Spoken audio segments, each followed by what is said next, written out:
Alright, hello everyone. You're probably wondering what this image on screen is. It's a schematic diagram of the metaphysics of Clown World. It's a depiction of what I like to call the hierarchy of existence, or the hierarchy of being.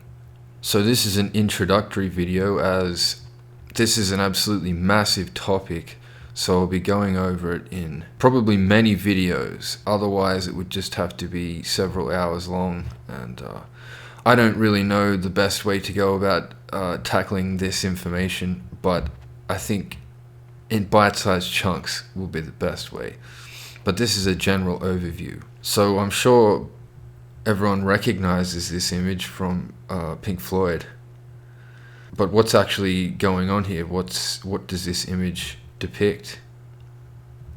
Over on the left here, we have what Plato would have referred to as the essences, what I would refer to as the source, or what some people might refer to as God or the creator.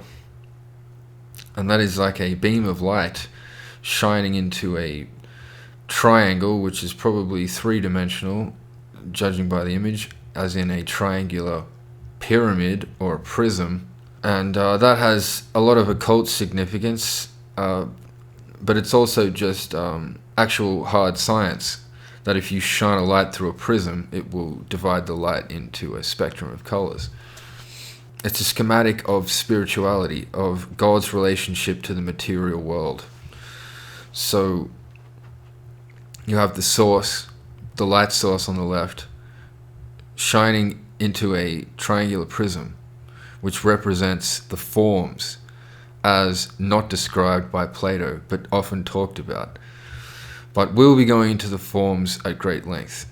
But that is what's represented here. We have the source, the forms, and through the forms come the rainbow spectrum that we see there, the divided light, and of course Clown World, represented there by Honklo, which would be the material world.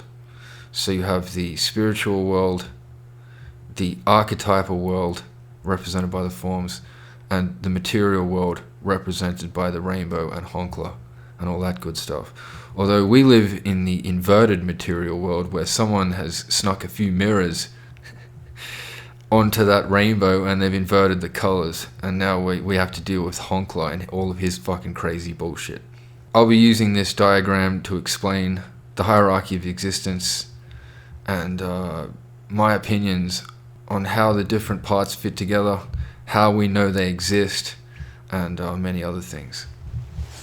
By the way, if you particularly like this image, I have converted this image onto a t-shirt, which is available at a new store that I have called TeePublic, and it's available along with many other t-shirt designs. This t-shirt shop is really good. It does the large size prints, and the t-shirts are only about $13 or $14.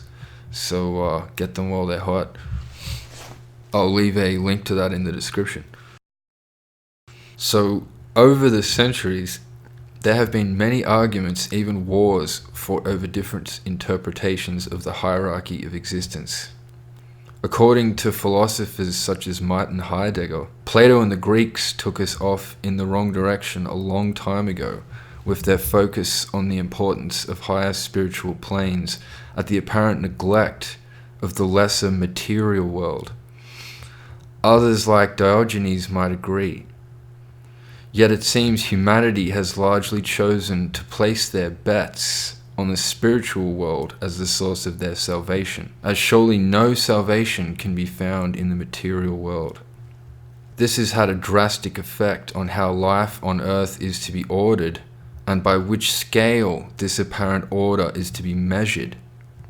What is often sold as the highest spiritual path and the obvious path for any sane man is just as easily interpreted as a form of escapism that dreads this world and neglects the Faustian drive as it quells the flame with the comforting promise of one's return to the Creator. Is this a good thing?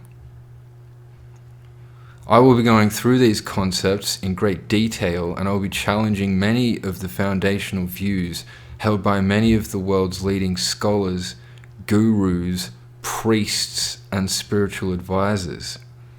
Once we have explored the hierarchy of existence, we will then explore some of the greatest questions of all. What is the purpose of existence, and what should we be doing with our time on Earth? All of these things will be explored in future videos. But until then, I'll leave you with a passage that I wrote recently that is not meant to be taken as gospel, but it is meant to be a challenge to the positions held by also many spiritual leaders. The purpose of existence is not to return to the divine, but to bring the divine into the material world, thus creating a paradise out of reality itself. Maybe then one can return to the divine. Until next time.